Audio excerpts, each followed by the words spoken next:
and welcome, true believers, to the To Infinity Podcast, your podcast for all your MCU needs. I am one of your hosts, Rashad. I am another host, Robert. I'm the other host, Zach. And we are here today to talk about Iron Man 2. So, I watched this movie. I feel like I've only seen this movie twice, actually. And I think this is actually the second time because I don't remember a lot of it. There's key points, and I feel like I remember it more than Iron Man 1. But it's so weird going back to see this movie because I don't think I've seen it since like 2010 when it originally came out. So it was pretty cool going back and revisiting it. I guess that's kind of the benefit of doing this podcast. But man, there was a lot of weird stuff in this movie. Oh, there's just tons of weird stuff. The most present of which is the villain. Yeah, we spent a lot of time on the last episode talking about the villains, and I feel like the villains here should also be like a big point of conversation, but for very different reasons. Yeah. Because like when I watch this movie, and I feel like this is kind of where my stigma towards Iron Man movies came from, with this kind of weak villains.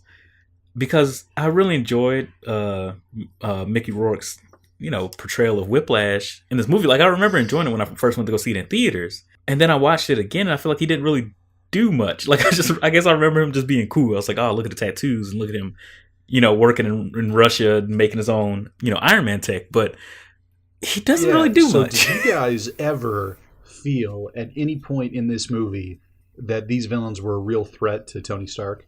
And absolutely. Oh, no. No way. Not at all. Not once. Yeah. Like, I don't know. It was kind of weird because Tony makes a point in the, I guess, government hearing that he got subpoenaed for in the beginning of the movie.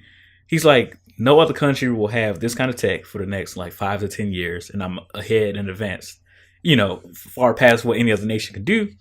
And, the government's obviously in the beginning of the movie trying to get its, tech and everything to bolster the army and, to pretty much make more weapons, which is obviously against what Iron Man and Tony Stark is all about right now after his revelation in the cave.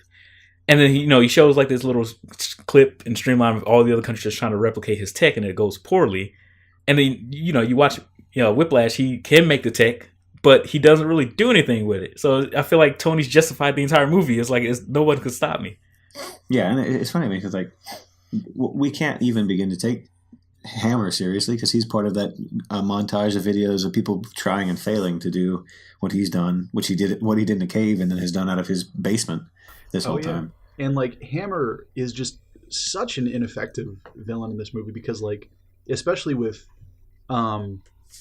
Obadiah in the last movie, he was the perfect like ruthless businessman who actually like could scare you. Like you could actually think like, oh, this guy's dangerous, this guy's a threat because he's willing to like go this far and he's smart enough to pull it off. Hammer in this movie is just like a regular Wall Street guy who wants money. He's not even like that bad. He's an also ran industrialist. Like they did a funny thing. Or at least I found it interesting the way they kind of ground this whole like quasi military industrial complex thing in reality, because they have it say like in the comic books everybody knows that Tony Stark's one of the smartest people on Earth and like super good at whatever he tries to do, and they give a nod to that in this movie because he shows up at one point. He sees and talks to Larry Ellison like he's just like some regular guy who's the I think he's one of the founders of Oracle or the CEO of Oracle. And then also Elon Musk has a cameo where he like briefly talks to him like he's just some regular guy too. Like he's so smart that even those guys, which are titans in our actual world, are just regular people to Tony. Yeah, and I really like that they play that up because I feel like that character is needed in the Marvel Cinematic Universe because I feel like a lot of those characters at the time weren't a part of Marvel's repertoire with the movies. And we talked about it before, like Reed Richards, who was always touted as like the smartest character in Marvel Universe until his daughter Valeria was born. Or you also get like I forget her name, but it's like Moon Girl and a red dinosaur. I forget what the comic book's called, but she's like, what is that girl's name? It's like Moon. It's gonna annoy me, but she's like the smartest character in Marvel Comics right now.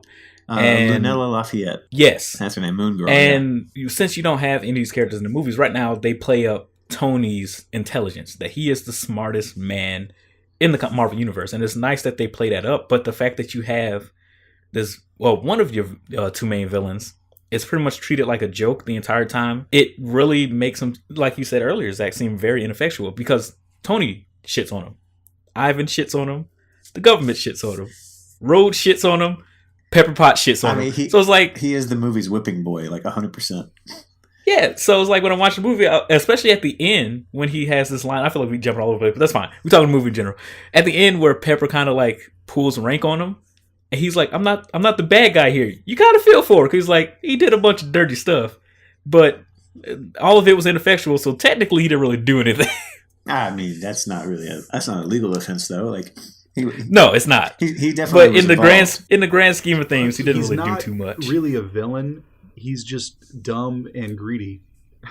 Yeah, that's fair. Yeah. He's more venal than he is vile. I think is a good way to put it. So when you have a villain in Justin Hammer that you can't take seriously, but you on the other scope you have Ivan. I keep want to say Ivan Drago, but I think it's like Ivan. It's not Romanoff. Yeah, it's Scarlet Witch. No, not Scarlet Witch, but Black Widow. But he is threatening in the sense that you see that he's very intelligent. He has this grudge against Tony Stark that you see at the beginning of the movie when you see his father's passing. He says like, "I can only give you my knowledge, and that's it." So he gives him the Stark tech or the Stark blueprints for the arc reactor, and you see that he's making it like, "Oh, this guy, he's on par with Tony," which is interesting for a villain. But for the majority of the movie, he's kind of taking the backseat because he's kind of pseudo a prisoner for majority of it after he fails the original attack on Tony at the Monaco racing the raceway. So it's like he doesn't really have an active role. Yeah, I have a problem with it because like he's very smart and clearly maybe not Tony's equal, but smarter than just about everybody else. But he squanders that gift because he gets so eaten up by this plan he has for revenge that he like loses sight of the fact that he's like a super talented like. The plans that he makes just don't make a lot of sense for a guy that's supposed to be as smart as he is. Like one thing that Hammer did that I actually thought made sense was when he told Whiplash, like, "Oh, you don't just need to kill Tony, you need to go after his legacy." And I'm like, well, that's kind of smart coming from the dumbest character in the movie. But Whiplash doesn't even care about that. He, despite how smart he is, his plan is just to kill Tony. Yeah, he just wants to kill the man. Like he's hating the player, not the game. So I can understand he's motivated by revenge, but it still seems like a stupid motivation given how smart this character is supposed to be. Yeah, it's very, very single-minded, and I don't know. Like I feel like they were trying to do something with that, but I just never. I don't know if I just didn't pick up on it or it didn't come through in the writing. Did you guys read anything about like behind-the-scenes stuff with Mickey Rourke in this character? No. I know he goes in on a lot of roles, and I assume he did the same thing here, but I don't know what. Yeah. So like, I really like Mickey Rourke as an actor. He's like one of the great American actors. He goes all out for roles, researching them, really getting himself into it. He lived in Russia for 3 months to get used to this role. He learned like a lot of Russian. He said he was trying to like get the accent right and everything. He visited Russian prisons, etc. All this stuff, all this work, and he's like not even that great of a character to be like a little too blunt about it. But to be fair, he might not have been given good material because like you can do a lot of prep, but if you're not given a good script or whatever, or even good performances by the people you're acting with, that can go a long way. Well, yeah, he said that making or breaking. When he did an interview one time where he said that when he came onto the movie, he wanted to do it because they were going to work with him on creating. But Mickey Rourke was saying that he was supposed to work with the writers and the director and everything to create this really nuanced villain and not just be like a standard comic book villain, which is why he wanted to do the movie in the first place. And he said that he actually did get that cooperation from the screenwriters and from Jon Favreau, but the studio completely changed his character after the fact. They cut out a lot of footage and they altered and reshot stuff, etc., etc. So, that's unfortunate because that's one of the big, I guess, gripes with the Marvel Universe is that they haven't had really, really compelling villains until pretty recently with like Ego and I guess Hela in Thor. I've heard good things about, but. Oh yeah, I mean, I feel like to give Mickey Rourke his credit, I think he did a really, really good job portraying the character and kind of doing everything he could. Like he didn't. I mean, his acting was good. I feel like they just didn't give the character enough of like an active. Like he he kind of just does things the entire movie. Like, okay, so I guess we should break it down because we've just been talking about the villains. But I guess the overall arc and plot of the movie in general is kind of like the downfall of Tony Stark as he's systematically taken down by his villains and also himself. But a lot of Ivan Vanko's like motivation is just to kill him. And like you said, Justin Hammer had the ingenious plot to like, no, we gotta pick apart at Tony and break him down and show him that he isn't the man that he think he is, because Justin Hammer's whole thing is that he wants to be Tony Stark, but he's Tony Stark light. He's not as cool, he's not as rich, he's nowhere near as smart, but he's trying his hardest, I guess. And then Ivan, he has this whole, blood feud with Tony about, taking his father's legacy and his work and using it for his own means, and the fact that you have to pay your debt for the things that you're involved in. You can't just wash your sins clean by having a new aspect on life just because you went through a near-death experience, which is totally compelling, and I get that, and it makes sense for the character. It directly follows from Iron Man 1, like he's still paying for the sins of his father for things that, like, at least in Iron Man 1, like he knows about the weapons dealing, but this is a whole, like, this is out of left field. It's just a thing he didn't know about, another secret that his father had that kept from him, and he's got to deal with the consequences of things his father did years and years ago, which just keeps happening with Tony. Like it's a gold mine, I guess, for his storyline, is they can just keep going back and be like, hey, well, your dad did this, now you have to deal with the consequences. Good fucking luck. Yeah, the sins of the father constantly torment Tony. That, and also the fact that he kind of orchestrates a lot of his own issues, but it seems to be like a family trait, because that is kind of prevalent through all the movies, especially this one when Tony gets that talking to by Nick Fury, and he learns out that his father was one of the founding members of S.H.I.E.L.D. So it's like more little lost nuggets of information that he didn't know about his father that kind of expands upon as he learns more about the family and the good that they did, and also the negative that they did throughout the villains. Yeah, because like there's an important bit when Fury is talking to him and he tells him, "Oh yeah, that tech that you have on your chest, you think that's like the end, but it's just like you haven't even begun to scratch the surface." And he never would have known that because he ended on, as far as we know at this point, bad terms with his dad. And so if he hadn't interacted with Fury and like had all these people in the world that knew about his father and the things that he'd done, he would ended up dead, which is part of the conceit of this, is that, yes, the sins of the father are a consequence he has to deal with, but also there are still gifts that his father can give to him from beyond the grave as well. Yeah, and I feel like it's a really good, like, I guess, story plot point that can be told, or was told in this movie, because, I'm sure we all have this with our parents.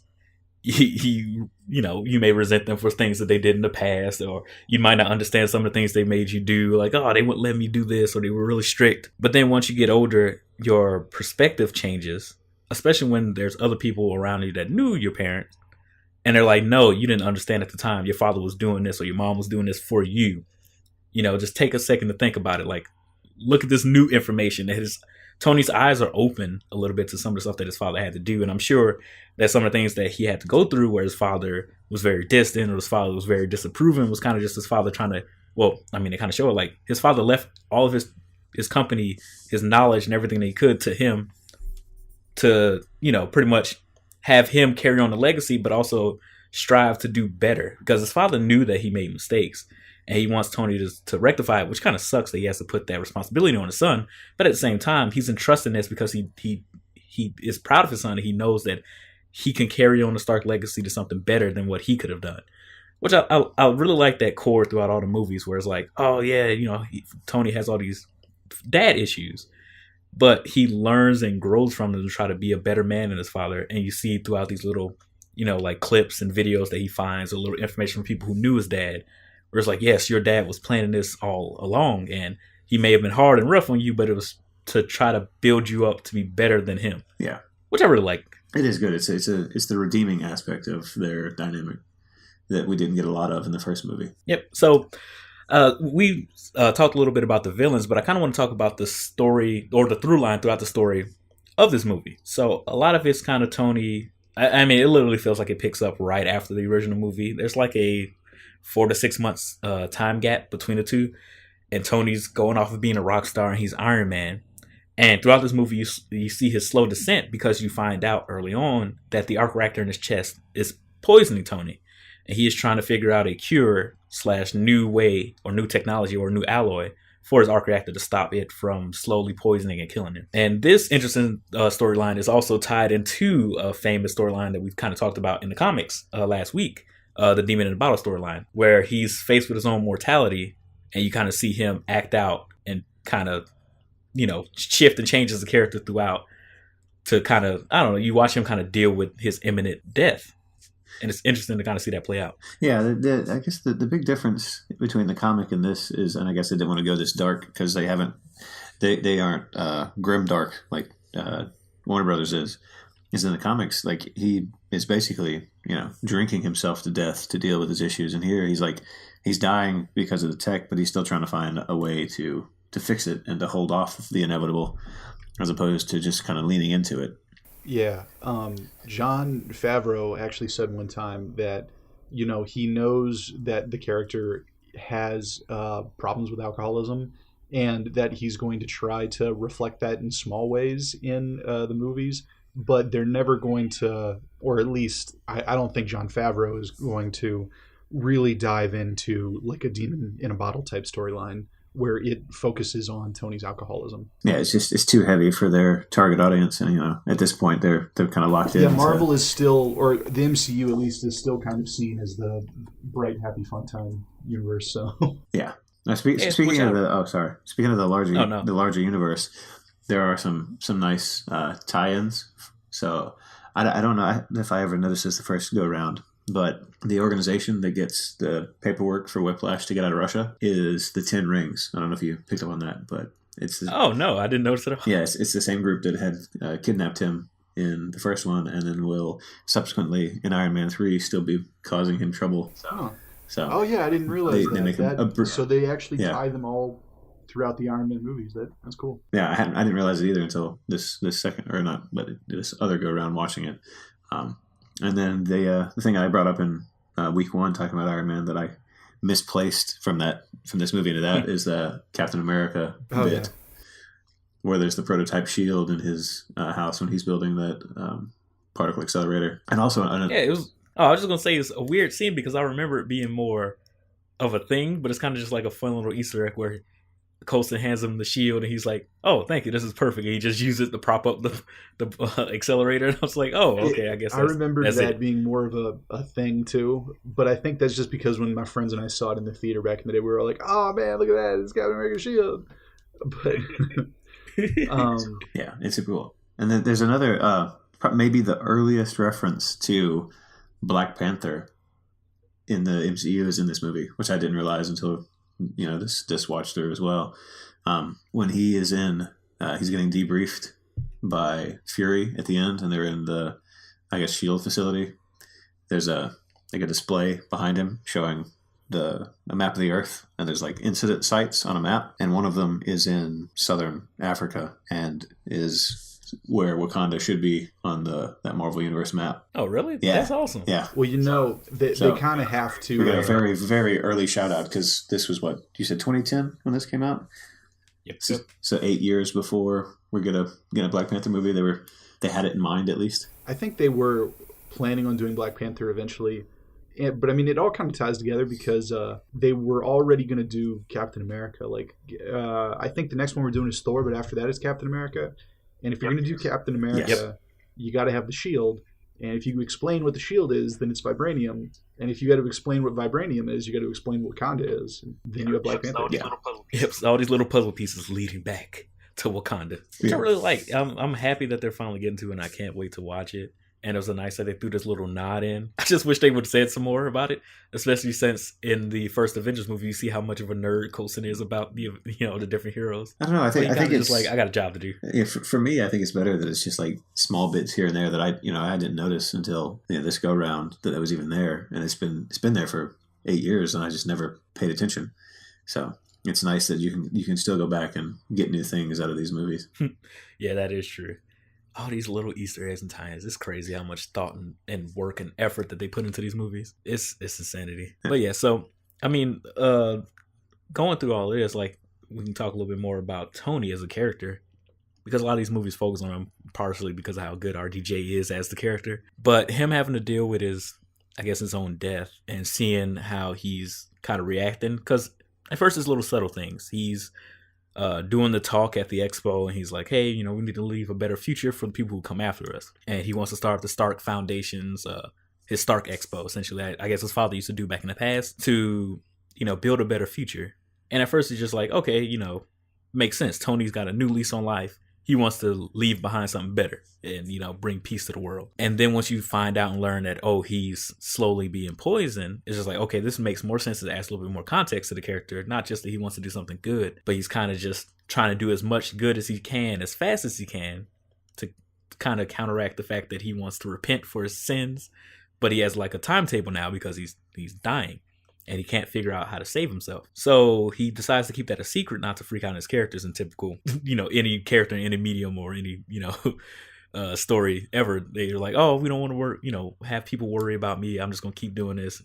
And then I guess once, you know, it gets too far, then I have to come clean. And it's kind of watching him deal with his own, you know, mortality. It's interesting because he's trying to pursue his, you know, little budding relationship with Pepper Potts. He's trying to turn his company around and do as much good as he can. Even in the hearing where he was acting like a, you know, Tony Stark, he's being a jerk. He's still like, hey, I privatized peace. What more can you ask from me? I'm doing everything I can for y'all. And then, you know, he's trying to do what he can for Pepper. He's like, you can run the company. You can take on my legacy. He's trying to give away everything that he can to everyone that he can to make everything as good as he can because he knows he only has a short amount of time left. And I thought that was pretty interesting. I think it's a really, like, because you used the phrase dealing with his own mortality. I think this is a very nice foil to the Blonsky character from the Hulk, who is also a man facing down his own mortality. You know, he's aging out of the military, and that's like his whole life. And you know, his reaction is to become a monster. And Tony's reaction, even though he has all of the means of becoming, like, he has the technology that, yeah, he says he's privatized peace, but he could have done the opposite. Like a man who's afraid to die could do a lot of terrible, terrible things.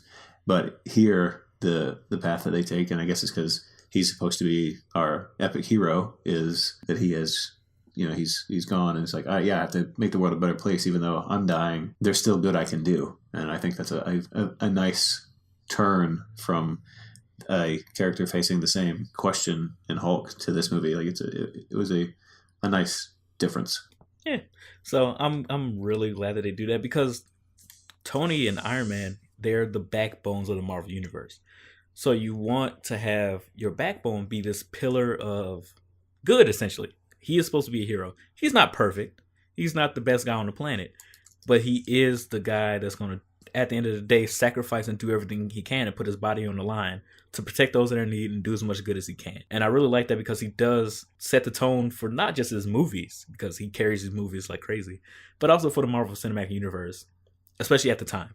Because going back and watching these movies really made me realize, like, how Iron Man set the tone for every Marvel movie at the time. They have similar types of humors. They have similar types of origin stories. They have this pervading sense of good where the characters are these nice, funny, you know, quippy, like, characters that also have their own struggles that they're going through, but overcome and prevail against the villain at the end. And kind of watching this slow descent, it's not as, like, dark as they could have gone if they went full on with the Demon in a Bottle storyline, but you do kind of see the fall of Tony Stark. He loses his friends throughout the course of this movie.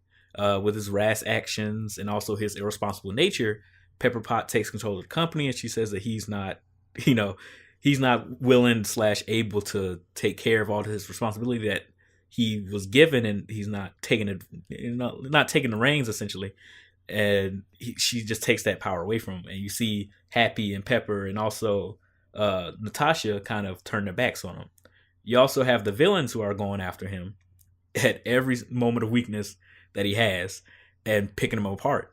He has the arc reactor in his chest, the thing that's keeping him alive, betraying him and slowly poisoning him. So it's like he's losing everything. Even his closest friend, Rhodey, is telling him, like, hey, you're being irresponsible. You don't know what you're doing. I can't keep sticking my neck out for you. Because throughout the entire movie, the government is like, we're going to go to Tony's house. We're going to take his tech. And Rhodes is doing everything that he can to be like, no, I have this under control. He's my friend. Let me handle it. And then it comes to a head where Tony's kind of like giving up. And he throws his little birthday party. And he's drunk in a suit. And he's schmoozing it up with everyone. And he's like, no, this dude doesn't know what he's doing. He's got this, you know, future weapon, essentially, that he's just wasting, shooting, you know, bottles of champagne that people are throwing. and he takes his suit. So he loses his company, his suits, all of his friends, and soon his life. And you see how that really hits the character. And luckily, like in most traumatic situations, you got to have a strong support structure. And Tony does have that, where Nick Fury comes in and he does give him that speech when he's at the donut shop. So I like that there was somebody looking out for Tony, even when everyone else was like, Tony, you need to get your stuff together because there's more important things than your own ego, even though granted they don't have the full scope of the situation. But to have that moment where Nick Fury's like, hey man, we need you to get back in the game, and he helps him up, and Tony realizes like, hey, I have lost everything and there's still people coming after me, but I'm going to still get up and be the hero now that I have this little piece of hope that I can grab onto to use to pretty much propel himself to get everything that he's lost back. And I really like that in my characters. It is really good. The one part of it I didn't like, and it's he's doing all this stuff, and in real life, like if your friend like signs over control of his company and does all this stuff, like you'd realize something was wrong, and none of them ever seem to catch on to the fact that like dude's dying. Well, I think with at least with the giving his company away part, I think that's because he didn't really have a whole lot of interest in running the company in the first place. And he already kind of had like this erratic, irresponsible reputation. And so it didn't seem that weird to like everybody. It wasn't like a red flag, I guess, when he did sign the company over to her or have her run it. I guess there's that. But then there's like the whole fight with Rhodey, and like it doesn't seem like they've ever fought like that before. Like this is a whole bunch of stuff that like, and obviously I know it's a movie and I'm supposed to suspend my disbelief, but that like one thing is just the fight with Rhodey did seem like a little different. Like that would have probably sent up some red flags with people. But also I think it's got something to do with like the situation was like escalating for everybody. Because I mean, let's be realistic here. If there was a private corporation that had some sort of like futuristic weapons that they were not, giving to the government, that they were keeping for themselves to use as they saw fit, and it was mostly within the hands of this one like rich asshole playboy, most people in reality would probably not be okay with that situation. Oh yeah, that's definitely fair, and it's further complicated by the fact the senator that is running those hearings. We later find out that he's a part of Hydra, and so obviously it's a dual play because he wants the government to get it, but it's because he wants Hydra to get the hand on his tech. So I guess I should leave some of my like it's not the real world obviously at the door, but yeah, I mean it is kind of shitty because you do see all of his friends kind of turns back on him, but you have to I guess kind of look at it as Tony Stark is probably like 30 some odd years old in this movie. And he's been kind of like not the best guy for a long time. And I'm sure his friends are looking at him like, hey, he's making a change. He's a superhero now. But they didn't forget the old Tony who would sleep around, the old Tony who would get drunk at all hours of the night, the old Tony who didn't care about someone. Like he's recently made a huge change due to his experience in the original movie.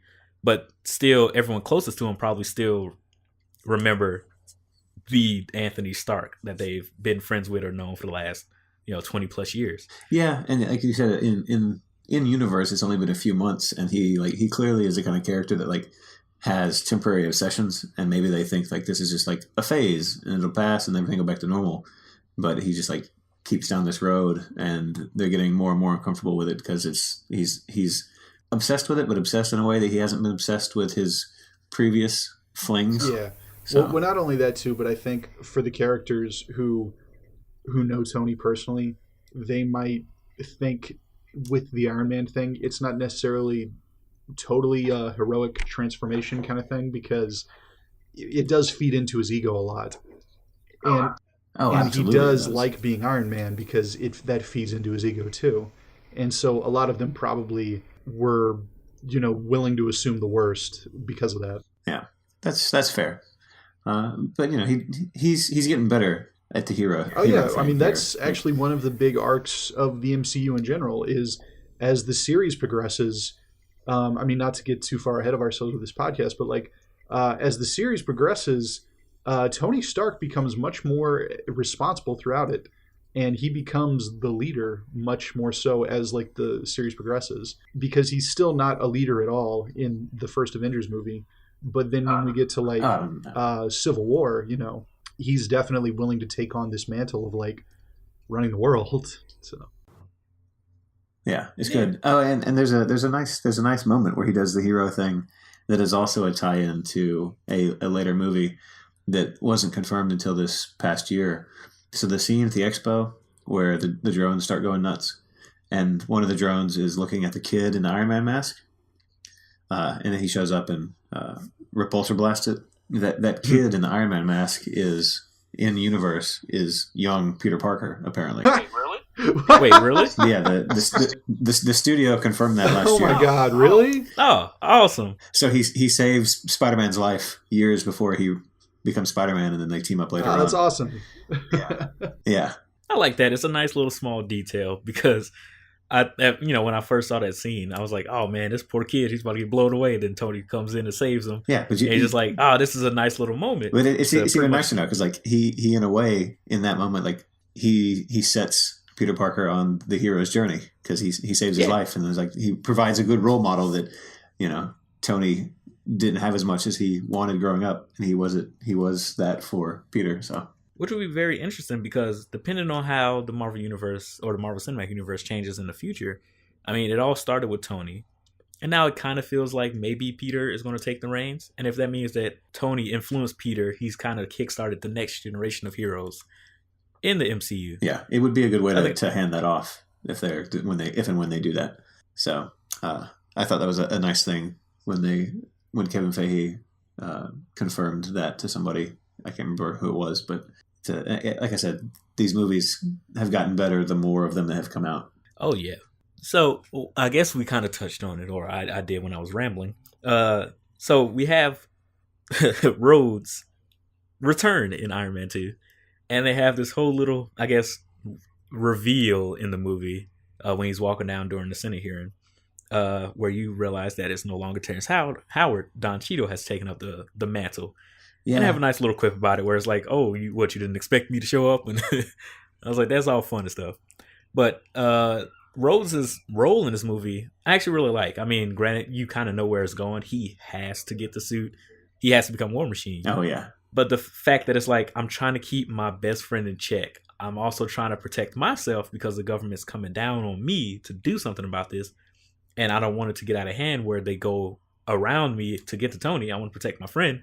Like, he's trying his best to do like this crazy juggling act. And when he gets to the point where he's like, I had enough, he just goes in, he takes the suit and leaves. It sucks, but it's kind of like a tough love situation where I'm sure he didn't want to do it. But he has all this pressure from all the sides coming at him, and then Tony's not doing anything, pretty much seemingly responsible to help the situation at all. So he takes it with, into the situation in his own hands. And he takes the suit, and I was like, that was cool. Like, it's this conflict between two friends. They have the big moment where they have the shootout in his house and the fight, which is an awesome fight scene and everything. And he kind of just has this moment where he's like, you know what, you're not worthy of having this suit. Kind of like a Thor hammer thing, where it's like, you have to be worthy enough to hold this power. It's like it's a Marvel comic books, I guess, theology in general. Where it's like, with great power comes great responsibility. So if you're going to wield this power for good, you need to wield it responsibly because your life is on the line. Other people's lives are on the line. And through your inaction or wrong action, you can create more people out there that will be trying to do harm to you and other people.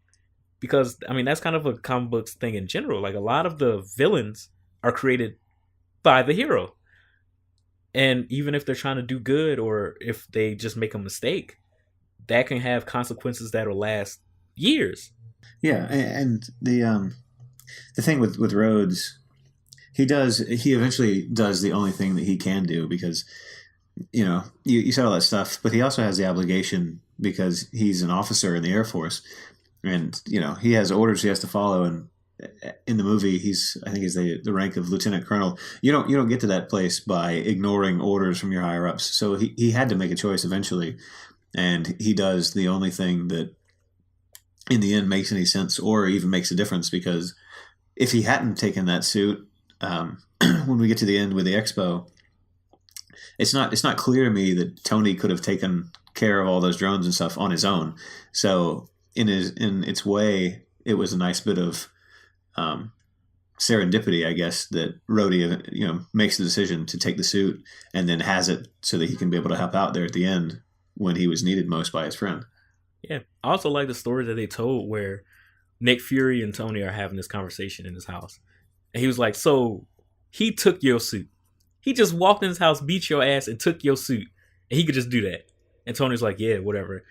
But, Nick kind of calls him on his bluff where he's like, dude, you could have shut down that suit at any time. It's your tech. And you kind of get that moment where it's like, yes, my friends are going on without me, but I'm setting up all these things. Kind of, I guess it's a nice symmetry because his father kind of did the same thing. Where on the outside, Tony's father was a weapons manufacturer. He did all these things that people will perceive as evil, but he was also trying to leave these little, I guess, seeds that will grow eventually into like these pillars of good, I guess, in the future, leaving the legacy into his son's hands, and also his work that he did with S.H.I.E.L.D. Tony was kind of doing the same thing where it's like somebody has to take on the Iron Man mantle after the fact. And he's like, it'll be Rhodes, because even if he's going against me right now, he knows his character. And as an audience, his character. Rhodes from the short interactions that he have with Tony. Like, I really like how Marvel like concretely show what kind of characters these people are, and they're people. That's what they feel. Yeah. So you understand Rhodes. Him and Tony have been friends for a long time, and they're good friends. But at the same time, like you said, he's a military man. He has orders he has to follow, and you kind of see how those priorities kind of conflict with him as a character, and it makes total sense. Whereas you see also Tony's dealing with a lot of personal things. And still trying to be a hero and still trying to think about, what's going to happen after he's gone, whether it's in a fight with a villain or because the arc reactor poisoned. And he's trying to do everything he can to kind of leave a good future. You have Pepper Potts, who's just been granted the keys to an entire like $1 billion company. And she's trying to do the best she can while she's like trying not to sink. She's just floundering in the deep end and, trying to get a lifeline thrown to her. But Tony's just there like getting drunk and dancing around while she's just floundering off the side. Yeah. And all of the characters, like, motivations make sense. And I feel like that's really good because if you're going to have these characters throughout, a decade now, whenever you see them in another movie, you don't need to tell people who Tony Stark is. You don't need to understand why Tony's doing what he's doing. Tony Stark. Oh, yeah. The audience will grow with the characters as the characters themselves grow. Yep. And that's what I love about these movies. Yeah, and I think you're right. There is a nice symmetry there because, like, yeah, he leaves the suit to Rhodes because he knows Rhodes can do good with that. In the same way that he leaves the company to Pepper because he knows she can do good with that as well. And speaking of characters that we grow with, we haven't even begun to talk about really the fact that our introduction to Black Widow for the first time. Oh yeah. Like I had forgotten that she was introduced this way in the movie. That she was from. Is she from like HR or whatever? Is what they keep saying. Yeah. I think she's from legal. Yeah, no, she was. She was legal, like there right. in the beginning to like notarize documents. So that's hilarious. It just but shows how good of a spy she is. But she's working him the whole time because like she shows up to sign stuff and he's like, "I need a new assistant because I gave the company to you," which doesn't make any sense. But But like, if Scarlett Johansson walked into a room, then I'd give her everything. But yeah, it's Black Widow being introduced in this movie leads to my absolute favorite scene in this movie, which is when her and what's his name, John?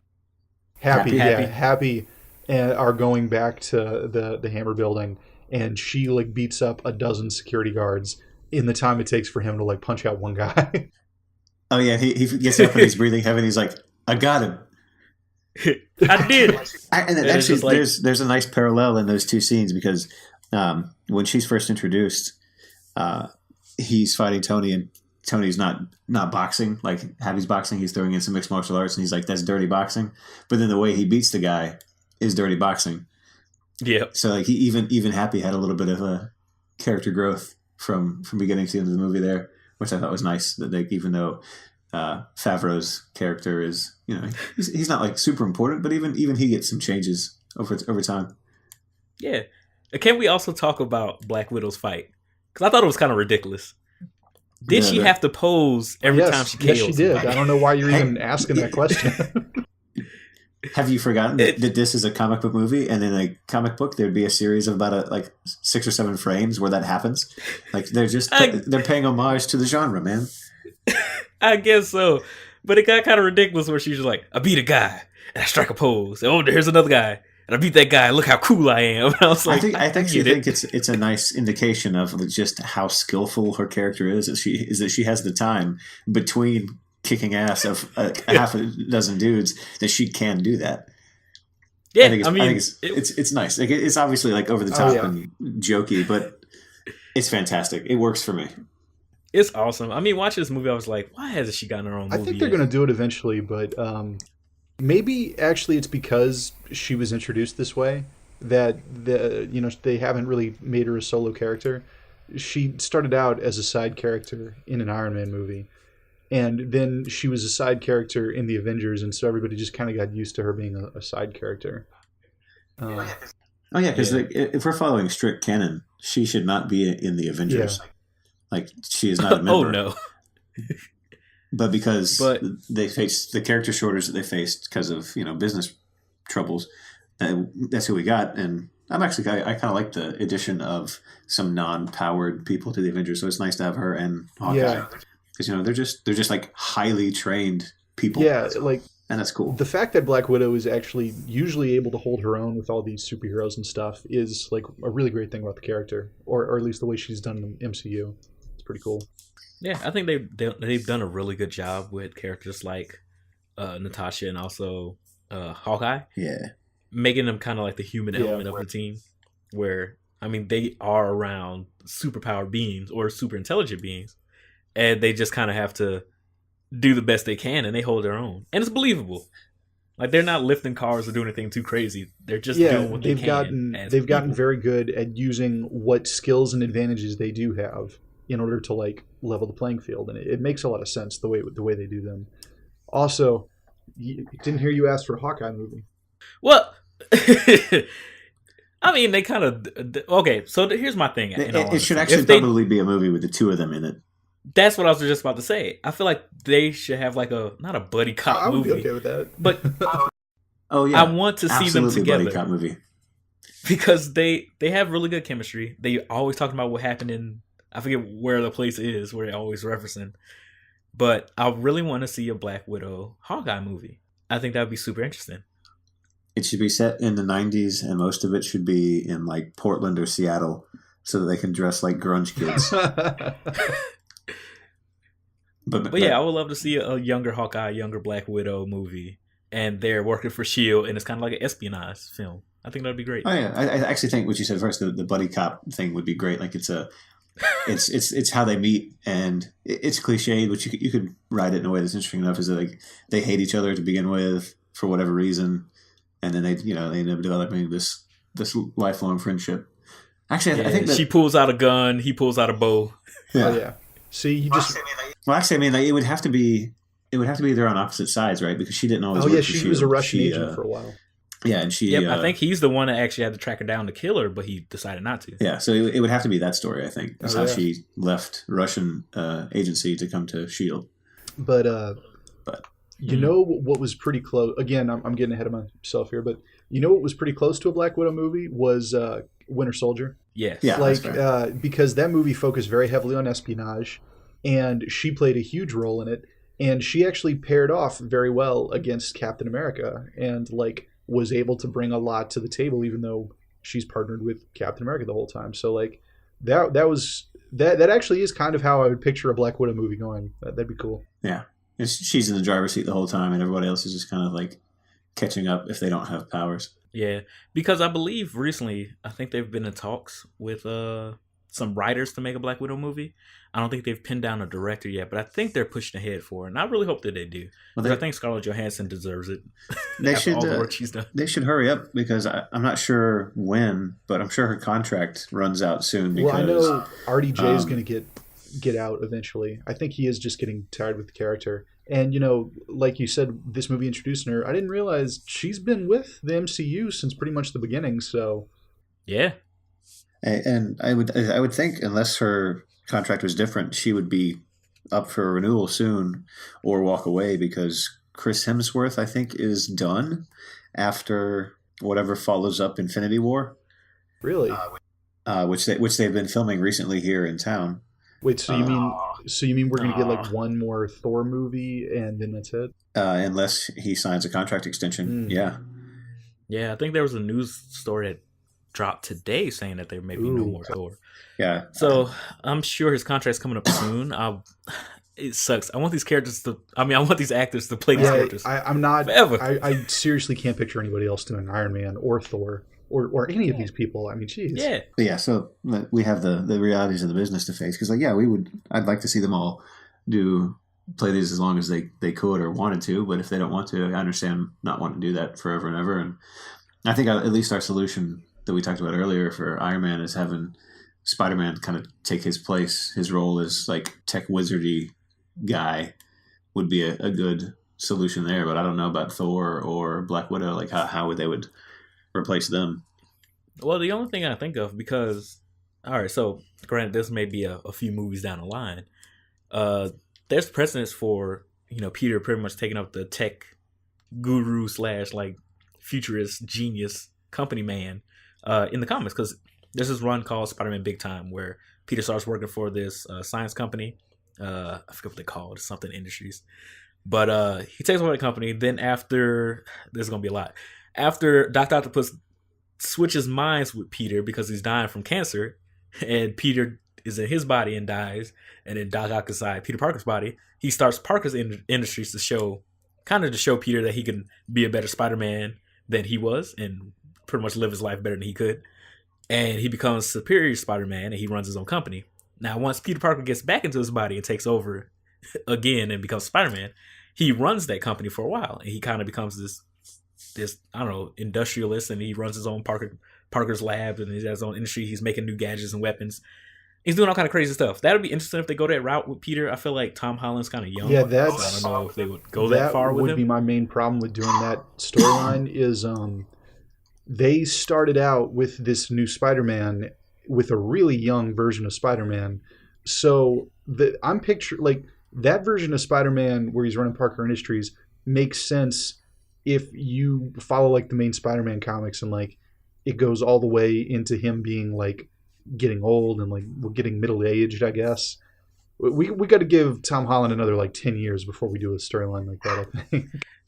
Well, yeah, I mean, like the MCU's been going for 10 years at this point, so it's possible that he could stay around long enough to do that. Yeah, and I want to see, because I don't know if they're going to go with either recasting characters or if they kind of pass off the mantle, because in the comic books, Thor is now Jane Foster because Thor is unworthy to hold the hammer. So maybe Natalie Portman might sign on for another movie and she could become Thor.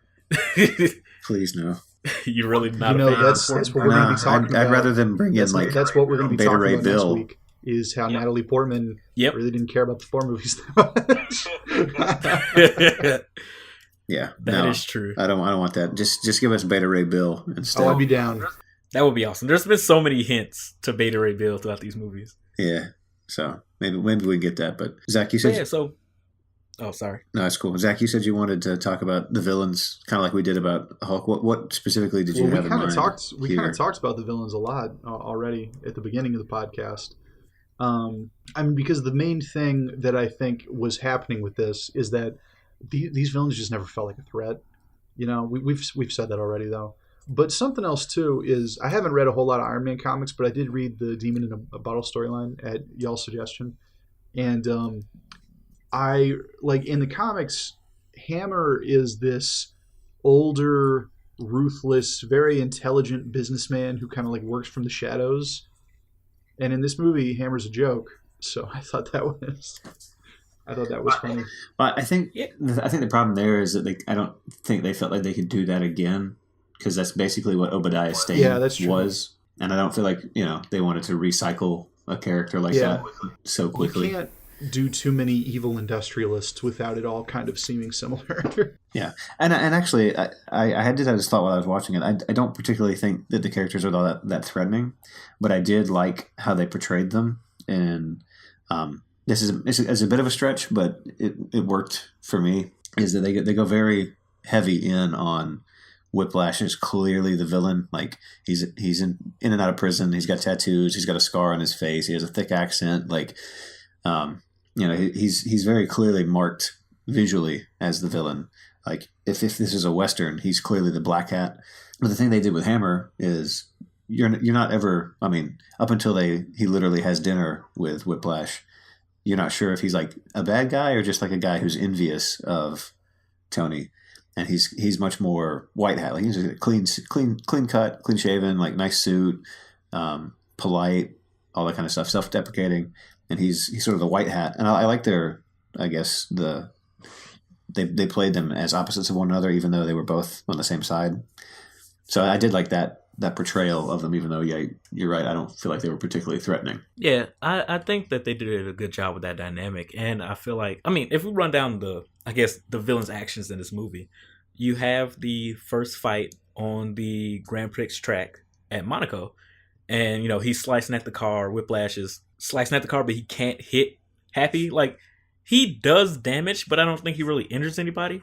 And I'm guessing it's probably because he was using that as kind of a diversion tactic to try to get Tony to come out and fight him. Because after he has that fight, he loses and he's in jail. And Tony comes to talk to him in his cell. He's like, I didn't kill you, but I pretty much stained you. I showed that God could bleed. And that's going to bring the sharks that are in the water after you. And his, little premonition, I guess, came true because Hammer saw that as an opportunity to like, oh, I have something against Tony Stark. Because throughout the entire movie, he is a joke. And he's constantly one-upped by Stark. He's not as smart. And when they show the video of him trying to do his test for an Iron Man suit, and the guy is turned 160 degrees, the opposite way, he looks like a fool in front of everyone. Yeah. When he's picking up Tony's sloppy seconds, kind of, with the reporter from the original movie. And he's like, oh, yeah, she's writing this piece on me. It's great. And you're like, oh, well, she's already done that for me. I'm already one step ahead of you. He has his tech, but it's behind Tony by, it looks like forever because he cannot get anything to work. So he is a joke throughout the movie, but it's interesting to watch him try his hardest to try to beat Tony Stark. And then you have Ivan Vanko, where he's trying to break Tony because he has this, rage against him. And then he has this, he builds his suit throughout the movie. He's kind of taking a backseat, which kind of sucks, which I honestly wish he had a more active role. But when he does enact his plan, he goes after Tony. He goes after everybody. He takes over his friend's suit. He's trying to beat him. But my main problem was that, like you said, nothing feels like a threat. Because even in the penultimate moment where he has Rhodey and Tony down, and he's like choking him with his whips, he's just standing there. He's not doing anything. He's not even monologuing. He literally just stands there. And then in Iron Man movie fashion, they reference something from the beginning of the movie, and that's how he beats the bad guy, kind of. Oh yeah, they're very. I think the word is reactionary. Like most of what both Vanko and Hammer do is because Tony has already done something else, or something's been done to them. They're never ahead of the curve. They're always reacting to what has already happened, and that doesn't make for a very compelling villain. Yeah, it plays up to Tony's he's a futurist aspect, where he's he's ahead of everyone, but you want to have villains who can step up against you, which is kind of what we got in the Hulk. And, it's the thing that Hulk did really well. I feel this movie dropped the ball. The villain is elevated to the hero status, and they're equals in every way. Whereas I feel like in Iron Man, the villain is trying his hardest to get to Tony's level and can't. Yeah. So he's kind of mopped up at the end of the movie with one attack. And it's kind of anticlimactic to me. Well, it's actually it's a nice pairing, right? Because Hammer and Vanko, if they were one person, they would be as good as Tony. Yes. But together they can't take him down, and then Tony only gets better because when his partner shows up, when Rhodey shows up, they clearly have the upper hand. And it was 2-1 and it's 2-2, but it was never really a question of if Hammer and them were going to win. Except for those drones. You can't tell with the drones, but when they're fighting Whiplash, even though he's got a bigger, badder suit, he still doesn't do that much with it. Nope. Yeah, that was the thing though. Was even with that final fight with the drones, you keep thinking Iron Man has faced bigger odds than this. This is not that big of a deal, and now there's two of them. There's Iron Man and War Machine. So even that final fight with the drones didn't feel like the stakes were very high. And no, but it did make for a very pretty set piece. Yeah. It's gorgeous. It's like it's one of the best looking things in the whole movie. Yeah, that's true. But like I just feel like there was never really a threat like story wise, but it did look very cool. This movie was very flashy, which is a very Tony Stark kind of thing. Oh, it absolutely is. I mean, when he's there in Monaco about to race in the Grand Prix, because there were so many like cameos. Because they had Elon Musk and they had the guy from Oracle. They also had Bernie Eccleston, who is the head of F1. Like they have, I don't know if he was there in person, but they have Tony talking to him before he gets in the car, which is like like another nice nod to this is still supposed to be kind of like the same world that we're in. One of my favorite scenes of this movie is when Tony's like, "Hey, why have a race car if you're not going to drive it?" Oh yeah. And so he pulls the guy out. I guess like he tells him like, "Hey, I'm about to drive this car," and the guy like gets out, kicks his helmet, he's all mad. And then everybody's like, "Oh my God, Tony Stark is going to drive in the Grand Prix." And they start like taking on media coverage, and Hammer's like freaking out and getting mad. And he looks at the TV, and it's like a close up to Tony. And Tony like is staring directly into the camera. And he points directly at Hammer. He looks like motherfucker. Yeah, it's beautiful. Like he's like he knows. He's like, I just left you in that restaurant. Watch this. He knows you watch it because everyone's watching Tony Stark. Yeah, it's such a good scene. Yeah, and it's funny because like I had my issues with Hulk, and even though I liked the way that they did the villain at the end, I didn't like the movie that much, and I didn't like the way they did the villains in this. But for some reason, I like this movie a lot more than I like the Hulk. I don't know what it is, but like it feels more put together. I guess they understand at least Tony Stark better than I think that they understood Hulk. That's fair. I think so. I mean, I enjoyed the Hulk movie, but I do think that when they were making this, they had a really good grasp on Tony Stark and the world he inhabits and what kind of character he is. And then, RDJ is just, perfect for the role. So. Oh yeah. He eats it up, and it's like, he feels it. And even though they didn't, like, this is the closest they're ever going to get to Demon in a Bottle, it's also nice because like RDJ he would do a really good job with that, because that's like his own personal past is having demons like that. And actually having a former addict play a character who is supposed to be an addict, but it's kept in the background. It works really well. Yeah, I think it does. Yeah, I think that it brings a lot of subtext to it that like some other actor wouldn't have been able to do. So yeah, and I honestly think throughout the little, I guess, flaws in this movie, because Robert Downey Jr. is so good as Tony Stark, he's just like Tony in the movie is keeping people captivated. He keeps the audience captivated in the seats when they're watching the film. Oh yeah, we show up because we want to see what that crazy guy is going to do next. Yeah, and the fact that he so perfectly envelops, like, he brings that character essentially to life, and he does such an amazing job at it. Even if you don't like something in the movie, you'll still want to continue watching it because you are so invested. That's kind of how I felt about it, and because I'm not a huge fan of this movie, but I do enjoy all the characters and watching them do their thing. Even though I felt like this movie wasn't that great. Oh, yeah, I feel like that's... Oh, sorry. No, it's fine. It is not one of the best of the Marvel films, but it is still very enjoyable. Like I don't know. There's something about it. It just feels right. Yeah, and it's a lot of fun. Like Marvel knew what they were doing with this movie, and they knew what they were doing with their cinematic universe. So the fact that they layered so much, I guess, subtle things in the background, they played out this great, interesting character story with Tony, losing it all and then kind of making his comeback to becoming the hero that he needs to be for not just the world, but the people closest to him, because they needed him just as much as he needed them. And I feel like they all realize that, but they don't say it. But it all comes to a head when everyone's at their best and everyone's doing what they can to help each other out. And they all come together at the end to become this fine-tuned machine to beat the villain. And while the villains didn't really play that much of an active role, they are very reactionary. To get that kind of struggle or that conflict, not just with the bad guys, but with himself and the people around him, it just makes for such a captivating story, and it keeps you so intrigued that even if some parts kind of fell flat, you're gripped the entire time. The movie has you.